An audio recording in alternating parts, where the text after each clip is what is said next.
Today we're going to be looking at the Receiving Module section of FTx POS. When we log in, we're going to click on Point of Sale, and then Inventory. Under Inventory, we have Reorder, which is where we will set up our reorders. Then we have Receiving, which is where we are going to put our invoices.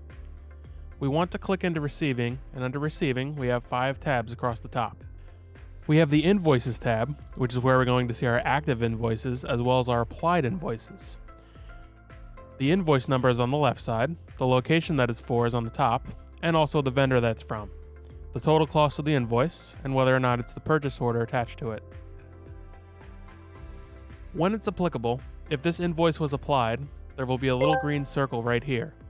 If it was verified, after it's applied, a manager goes in to verify that everything was there and that it was verified by another manager. There will be a small little green circle on the bottom here. Next to that is going to be the invoice date. If this invoice was applied, it'll have the date that it was applied located here. On the right side, we have Modify, which will allow us to open up the invoice and either add or remove items from it. We can also hit Delete if we need to completely wipe out the invoice.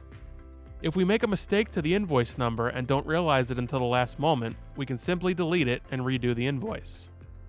The next button is Print Invoice if you need to very quickly print the invoice out, as well as the button for Copy Invoice.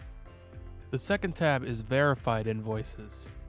When we're receiving, we can either receive the invoice, apply it, and then move on, or we can add additional verification where a person with higher permissions would come in behind the person who applied the invoice. Then we could reopen it to scan everything just to verify that everything that was on that applied invoice is truly what was received. After that verification phase, once it's applied, that invoice is finished. If there are any invoices that were verified using this process, those invoices will show under the Verified Invoices tab, and we'll be able to view the employee who verified the invoice. For example, if it was verified and the quantity on hand are incorrect, then you would probably want to look at that verified invoice and find out who looked at this invoice and said, yes, we have all these items. We would be able to do that under this tab in between Invoices and Verified Invoices. When we open up the invoice itself, there is a section for notes right up here at the top. This is not a required field, so if we leave it blank whenever doing an invoice, we're not going to get an error. If we need to add any notes for whatever reason, you can do so here. Additionally, we can choose to have a 2-step invoice verification during the verification side of processing an invoice, if there was an item that needs to be adjusted. The invoice might say, hey, you sent 3, but they actually sent you 2, and we'll need to adjust the inventory accordingly. When we make that adjustment, we're going to scan the product and type in the number. Whichever method we use, the scan is going to pull it up and ask, how much did you actually receive? When we put in that number and it does not match the invoice, it's going to say, hey, we're going to adjust this and reduce the quantity that you received. Would you like to add any additional notes for why this is being adjusted? On that screen, we're also able to add notes. Between the verified invoice and then adjusting out quantities that the original invoice said that you were supposed to receive, we'll be prompted with sections to add notes explaining what was happening. The next tab is EDI Import. Once we have that information set up, this is where we can go to process invoices. If we were to make an order and have EDI info set up, the vendor receives it, processes it, and then they send us back a pallet of merchandise, and then they also send the EDI invoice back.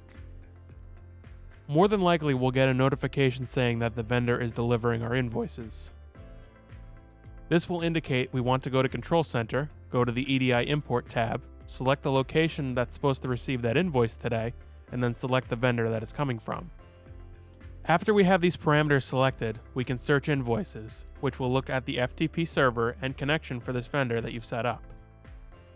When you click Search Invoices, it's going to look at the EDI FTP connection that you set up with that vendor. Log into that FTP, and then check whether or not there are any invoices.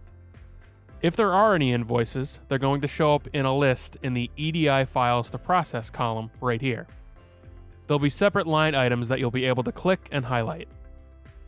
Once we click on it, it's going to give you a preview of that invoice, including the number, location, and a handful of the products that it can see at the top of the file. If it starts to look correct, we can click the invoice number box down here, type in the invoice number, select the invoice date, and then click the Process Invoice button.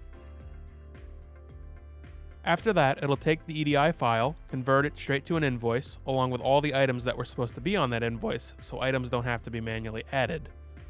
To verify it, we'll scroll through and make sure that the quantities are correct, and we won't have to type in any numbers and manually added items to the invoice unless there is a product on the pallet that wasn't on the invoice. The next tab is Invoice Export. For accounting purposes, this allows us to export all of the invoices between this date range that are configured here, so we can also print out invoices for specific stores or all of them. Or if we have a location group set up, we can print it out by location group and select the vendor that we need all of that invoice data from. For example, if we need to know the totals of all the invoices from a certain vendor for this entire week for store number 5, we can export those out now. Next is Invoice Excise Tax Rules.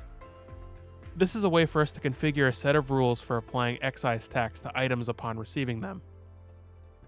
When we create a rule and give it a name, we can select which vendor the rule was for. After that, we're going to select the location on Manage Assignment. On the right side, we're going to click the drop-down by locations. We want to create this rule for store number 5. Highlight that, click the green button to move it over, and then hit Apply. After that, we have Manage Departments. This is where we designate the departments that we want this rule to apply to. An example could be your imported beer, as shown here. If we wanted to add a percentage or a flat rate, we could add it here. Once this is applied, whenever we receive products from this department here, it's going to create this excise tax rule where it will apply that value to those items for this department. We can also set up excise tax on individual items. This concludes today's training on receiving.